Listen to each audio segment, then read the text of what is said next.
right, guys, welcome to NostalgiaCon. Who's excited to be here? Ladies and gentlemen, Thunder Rosa. A little louder. Who's excited to be here? All right, you guys know. What's up, compa, over there? Saying hi. How you doing, man? Thanks for coming. Everybody, thanks for coming. We're going to have a great panel right now with Rikishi, who I really love. I grew up watching. And, of course, La Mera Mera, yours truly from San Antonio, Texas. Thunder Rosa is going to be here. But before we start, I want to give the gift that keeps on giving. Who wants to get chopped by Thunder Rosa? Who wants to get chopped by Thunder Rosa? Why are their hands up? Yes. Okay, man, come over here. Come over here. No, why would you want that? Because that's how you get people started, man. Come over here.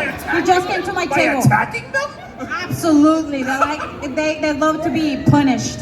All right. What's your name, man? Rao? Like Rao? Rao, you want to be chopped by Thunder Rosa? Okay, Tommy, hold this for me, please. Oh, no. Oh, that's a good idea.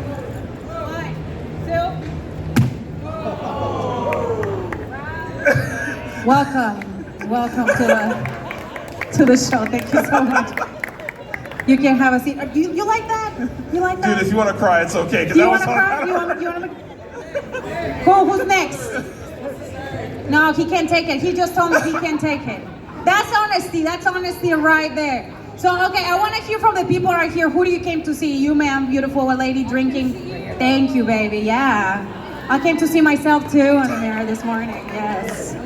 What about the lady over there, the beautiful lady? You just came to be an emotional support to your partner? That's right there. That's a nice... Are you guys together? Are you wife? That's a real wife, guys. Okay. Awesome. Let me tell you a story. Every time I have had guys coming and be like, oh my God, Thunder Rosa, I love you. You're like my dream come true, and the wife is recording. I'm like, damn, that is love right there. That is love right there. How long you guys been married? I hope you guys last forever. Yeah, let's give it an applause to keep it to these wonderful people. I see another couple right there. What's your guys' name? Are you guys together or are you just hanging out? Boyfriend, girlfriend? Boyfriend, girlfriend, how long you guys been together? 7 years. Who's the nerdest of both of them? Come on. All right, who likes wrestling in this relationship? Okay. You, okay. You're the bigger nerd. I'm sorry, you lost immediately. Okay, who's your favorite wrestler, ma'am? Mick Foley. That's He's a good my answer, favorite too. wrestler too. He was on Busted Open this morning. All right, well, we're gonna head to what it is. Thank you very much. I hope you enjoy the panel. They're gonna introduce me again. Okay, Yeah, thank you, Tom. I'm gonna introduce you again. It's because I've known her so long. No, I'm kidding. All right, you guys, it is time to get started. Are y'all ready for this? Are y'all ready for this? Ladies and gentlemen, coming to the stage right now, WWE legend, icon, one of the most known pro wrestlers of all time, Rikishi. And La Mera, former AEW Women's World Champion, Thunder Rosa. Y'all put your hands together. Come on. Come on, guys, make some noise. Make some noise. We got a legend right here from the Bay Area, guys. Oh, thank you. Thank you so much. All right. Someone said too cool? I won't fall asleep here. These are really comfortable. What's happening in San Antonio? Hey. Well, thank y'all both so much. We really appreciate y'all being here. How y'all been doing today? Well, I'll tell you this, we woke up this morning. So that's all we can ask for is an opportunity. Amen to that. So we already winning, all right? All right. Awesome. It's good I just want to say something to Thunder Rosa. I want to say congratulations to her career. It's been a minute since I've seen her. We're from the Bay Area. Yes. And so to see one of your friends and family from the Bay Area, and then, to be able to embark on her journey of professional wrestling, I just want to say congratulations to you. Thank you so much. It means a lot. Keep it up with the Bay Area. Absolutely. All right. That was awesome. Can't think of a better way to start. So the question I have to start off for both of you is, how do you both feel about how the current era of pro wrestling is going? Because it really feels like it was in the 90s and 2000s, pro wrestling is really back in the mainstream again. How do you feel about that? Well, I can only speak on behalf of the bloodline. I feel that wrestling's cool again. You know, I mean, it's kind of that rated R back in the day of attitude era. And then, you know, to be able to see the new talent of today's era, you know, I'm happy to see them kind of evolve into this type of atmosphere of professional wrestling. I feel like sometimes when wrestling is too corporate, like it's a beautiful thing just to let the wrestlers go out there and find their way. You know, because nobody can tell me how to be Dink the Clown when you're not in my shoes being Dink the Clown out there. And that's just some crazy writer behind the scenes that probably has no idea what it is to lace up a pair of boots. At the end of the day, this is our livelihood. This is what we feed our family with. And we want to make it fun. You know, so just kind of let us be where we are and to go out there and perform what we're trained for. So, you know, the era of yesterday, you can never take away what those have paved the way for the era today. And so the era today, I feel like you have a lot more opportunity. The most beautiful thing I love about the professional wrestling today is that they're able to give a dominated male sport. They're able to give women opportunity today. And for that, you can see the women. They're just as tough as the guys out there.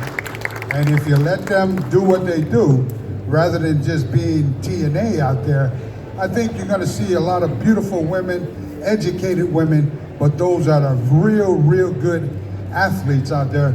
Some are better than the men, and that's my take on it. Yes.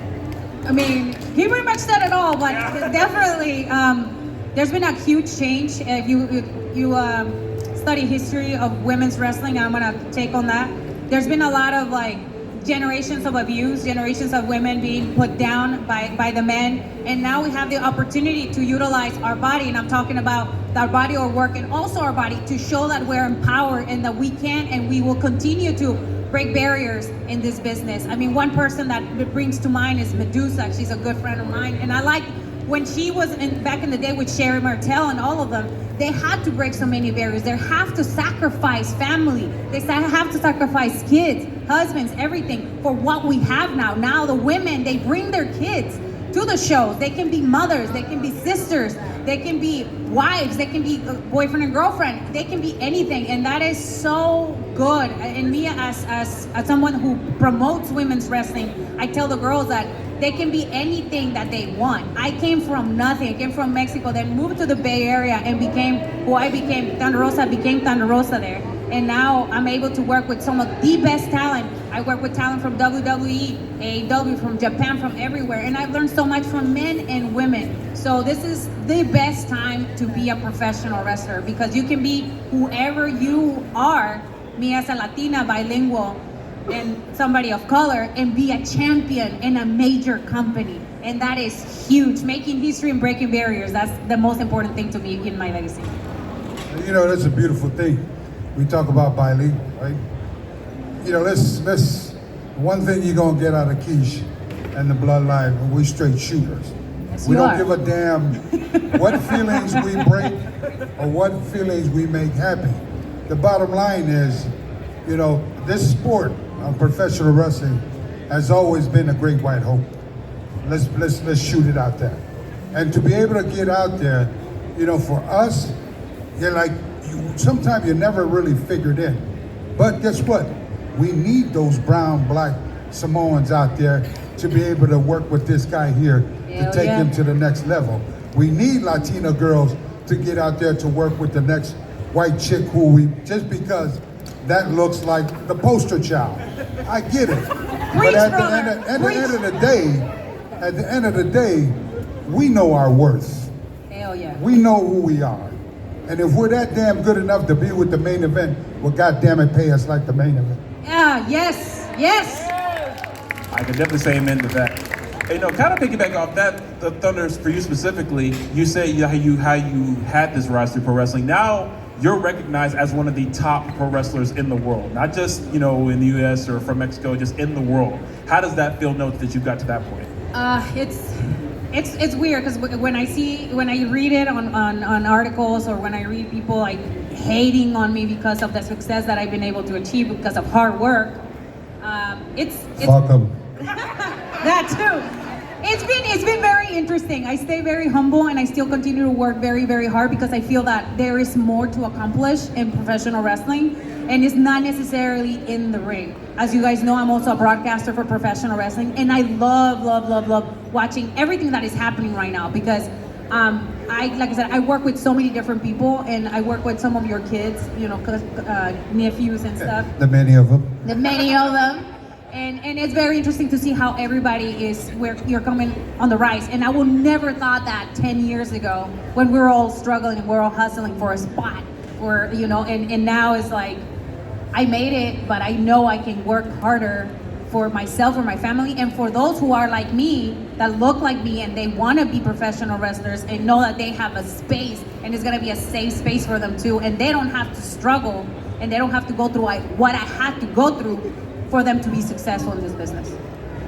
You never really, you never really make it in professional wrestling.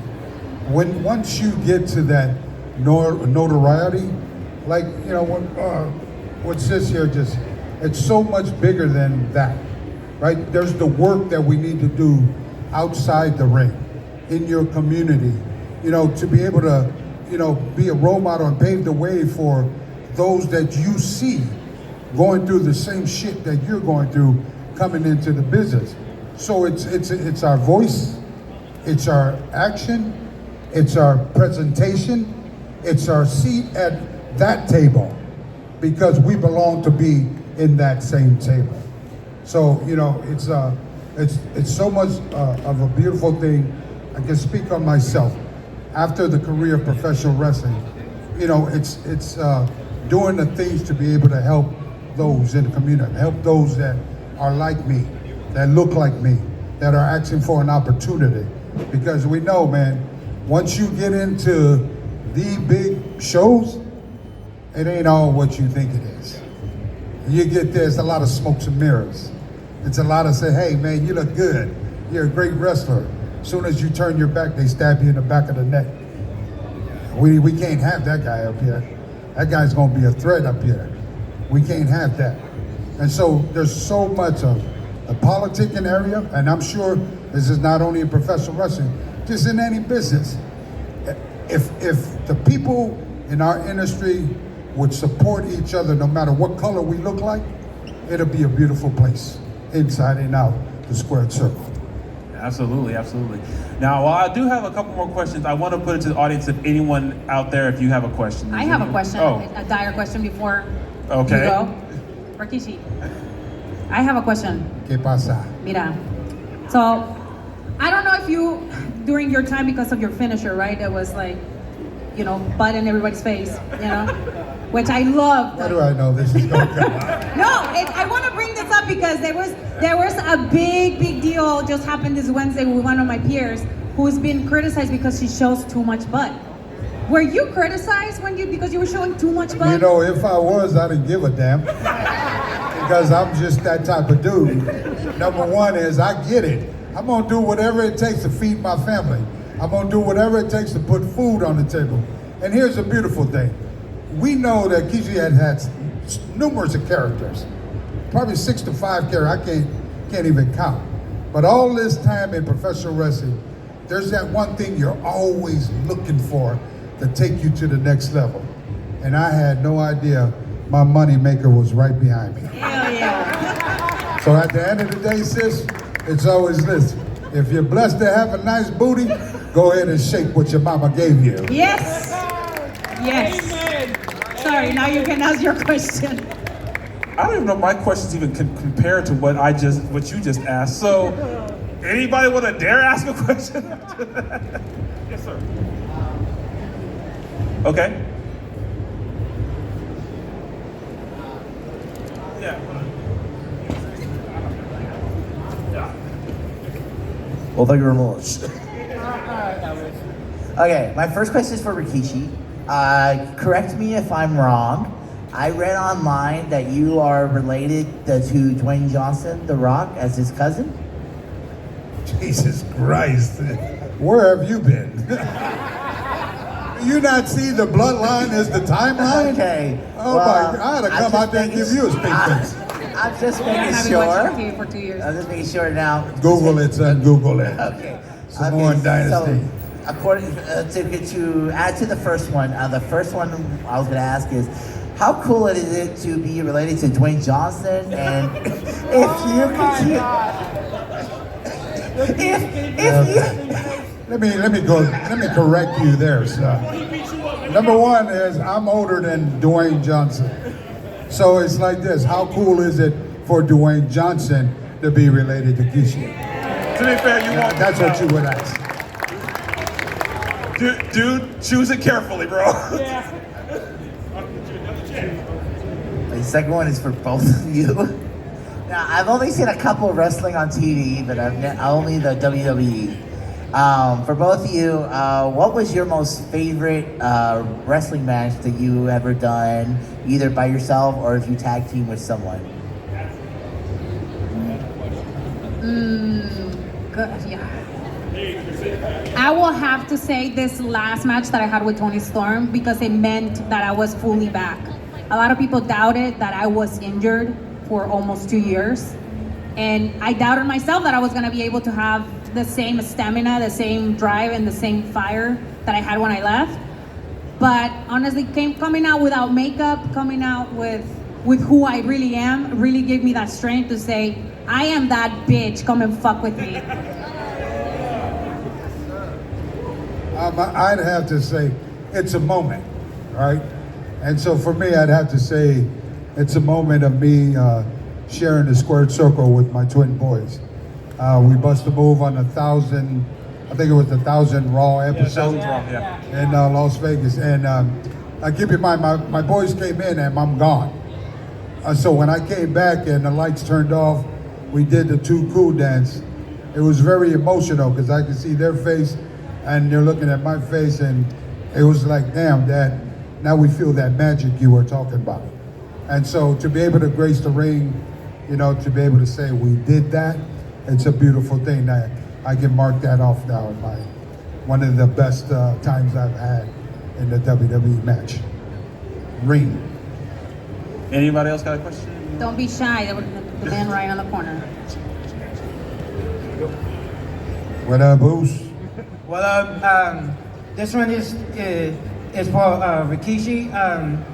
Let's go back to WrestleMania 40 in Philadelphia.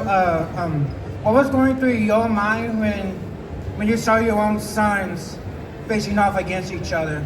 I thought that the Fatu brand, Anoa'i brand, the Samoan Dynasty brand, that we got a lot of paychecks to cash. You know, this is a second year in a row that my family, the bloodline, has made history. Never before has there back-to-back WrestleMania main eventers. And so to be able to see the family do it again on the big 4-0 of WrestleMania, it's a beautiful thing, man. But honestly, it's nothing. It really is, you know, I expect us to be main event. It's just, you know, we're that damn good, right? And if you can tell me that the bloodline is not the timeline, when I say this, the timeline is revenue. Because if you don't draw money for the company, there's no reason for you to be in the main event. And so Jimmy and Jay, you know, that was like a dream match for themselves. It was nothing personal as a father, but they wanted that match amongst each other, that they've been talking about it for a long time. And to be able to have that opportunity, you know, come during the big 4-0 of WrestleMania, hey, I say it's an accomplishment. The only thing I felt that was missing in that match, well, you're looking at the guy. Because at the end of the day, I don't know, it might be yeet or no yeet, would have probably got the stink face. But it's a beautiful thing, man. Thank you, man. And one more question for Ms. Rosa. What was going through your mind when you made your AEW debut? Wow. It was crazy because I was like, when we first had the Forbidden Door at AEW, and it was in front of anybody. Like, that was in Jacksonville with no fans. And it's so weird when I go out there and I was telling Mercedes Monet, oh yeah, I became famous with no people in the crowd. This is so weird. But I just cherish that very, very much, because that was like the door for that Forbidden Door for me to like really take on the world, and I'm so blessed and so thankful for that opportunity. Anyone else? Don't feel bad. I debuted in a red barn with 5 people. And I barely got paid, I think it was. That's what we do as professional that's what we wrestlers. do. But look at you now. Look at me now. You're damn right. Anybody else got a question? Oh, sir. Excuse me. Yes, sir. Hi, this is for Rikishi. I always wanted to know what was going through your head when the Undertaker chokeslammed you off the top of a Hell in a Cell onto a hay truck, though. Let me kind of walk you back just a little bit. We do what is called a walkthrough, and whenever somebody's going to take what we call a big bump like that, you know, you got to be able to kind of walk through it. And of course, when we walked through it, that flatbed came out, and when the flatbed came out, it was just a regular flatbed, right? And so we got up top, and I can see where I'm going to go. And in professional wrestling, anytime you take a bump going backwards and you're not looking where you're going, that's very, very dangerous. I don't give a damn how great you can train. You're just never really prepared for a bump like that. And so during the live TV, you got 30,000 people screaming, and me and Taker were up at the top of the Hell in a Cell. By the time we were kind of fighting each other towards the corner, at the edge of the cage, here comes the flatbed as we all see it. Well, when the flatbed came out, there were aluminum railings. And so, for the first time in my life, I've been trained for this type of thing in professional wrestling, anything. And I got nervous. When you're hearing 30,000 people, like, you know, they're waiting for that big fall from you, I had to question myself, is this worth me, you know, taking the fall? Is it worth, because now I'm looking at it, this is not what we planned as far as, you know, taking a fall onto a flatbed with the railings, aluminum railings. And at 450 pounds, all I can envision in my mind, if I don't hit that mark, my body is going right through that aluminum. And so while we were up top, you know, Taker was like looking at me like, you don't have to do this. And in my mind, I was like, you know what? This is what I signed up for. This is the moment here that I'll probably never ever get. Now, if God gives me the chance to live, so be it. But if he doesn't, you all gonna see it. And so when he grabbed me in what we call a choke slam Guzo, he's just talking to you, ready? And the last words I told him was, tell my family I love them. So when he threw me off, you know, I was all nervous, and my hands were shaking, my lips were shaking. And, you know, I just mentioned this on my podcast, Rikishi Off the Top, that I damn near got divorced. My whole family, because I didn't tell them about the bump. And who was I to make that decision when my boys were young? You know, their mother, you know, was there, or like, who was gonna take care of the family, right? And so from that day on, I think about that, and I felt that I made the right choice. Is when you love something, you gotta believe and trust in it. And that's exactly what I did. And I'm glad I did, because 20 years later, 25 years later, every time they show the Hell in a Cell, you know, commercials, well, guess what? I get paid for it. There you go. Anybody else have a question? Come on, man. Come on, man. I'm gonna give you one chance. You mess it up, I'm taking it. Do not ask about Dwayne Johnson. I will chop you if you do. This is not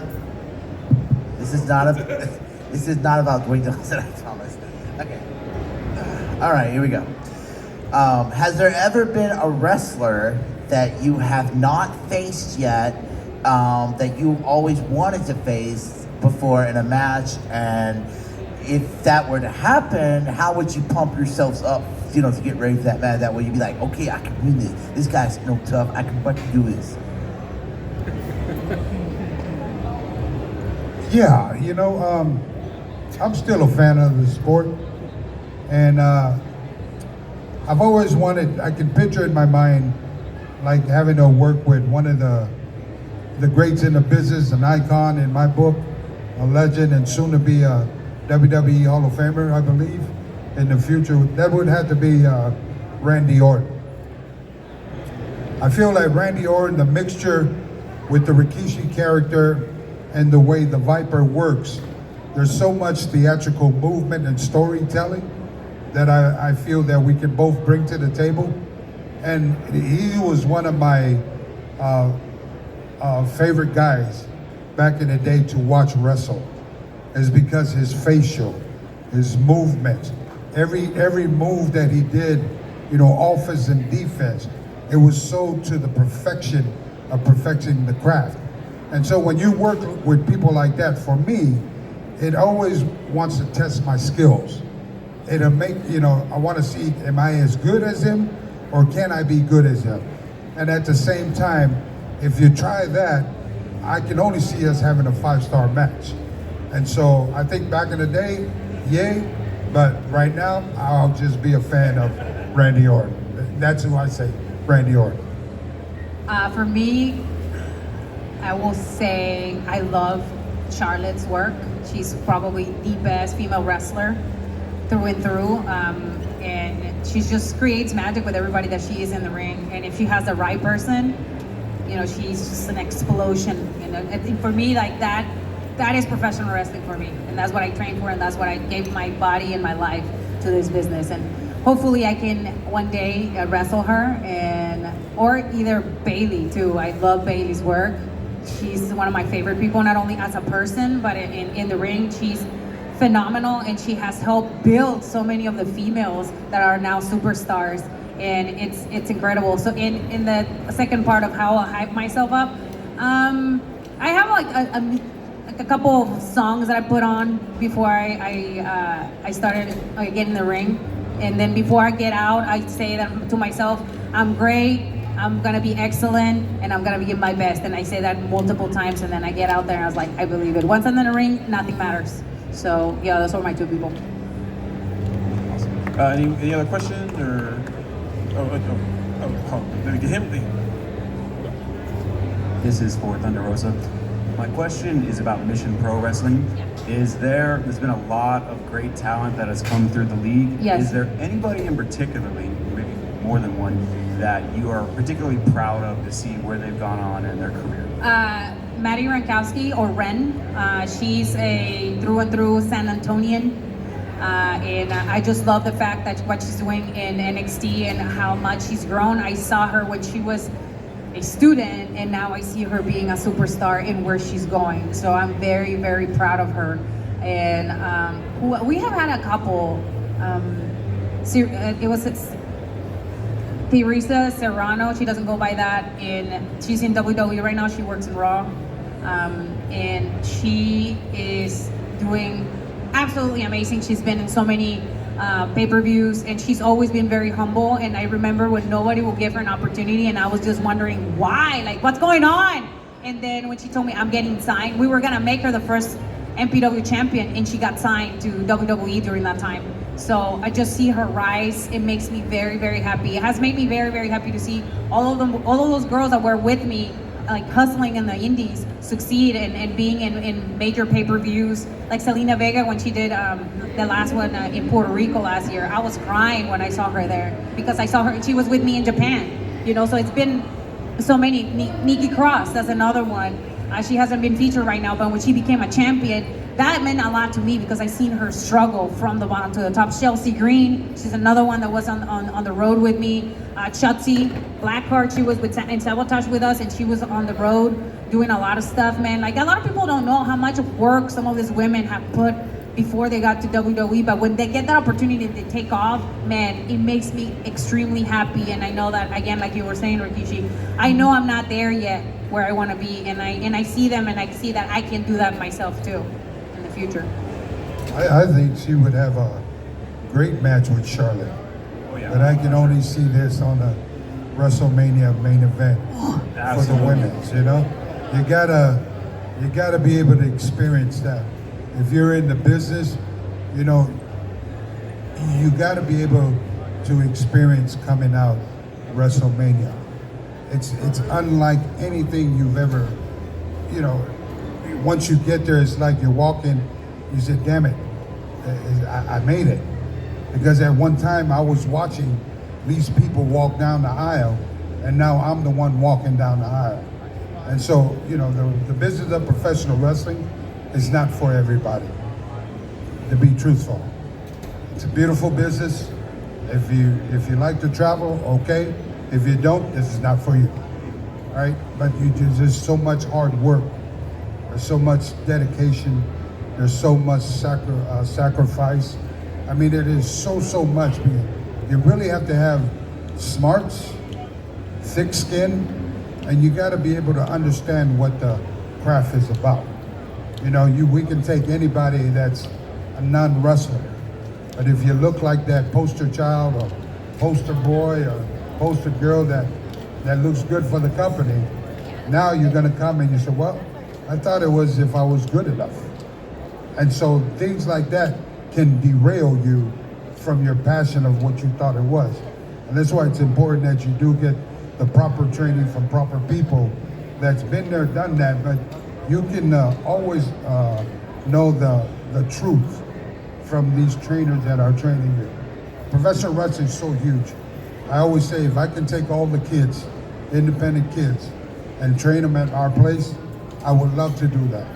But the problem is now, is if you have a ring 2 blocks down the street, but yet you have, you know, you got Booker T like 2 hours down the street, kids are gonna go to where it's convenient. But you're not gonna go, I'm not gonna send my kids to a college because it's convenient for them. I'm gonna send him to a college that I know is gonna prosper him to the next level and get the smart. So, you know, thank you guys. Thank you for showing up. You know, it's good to see my friend here from the Bay Area. You know, keep doing what you're doing. I'm so proud of you. Thank you. Continue to stand up for women's rights in this sport of professional wrestling. And good luck to you guys as well. I appreciate all the time and for us to be able to share our stories with our beautiful fans. On behalf of all the fans here, we thank you both so much for taking time to talk to us. We really appreciate it. Thank y'all. Guys, don't forget they'll be at their tables after this, and then just enjoy the Nostalgia Con. Have a great weekend. Thank y'all. Thank you. Muchas gracias. Thank y'all so much.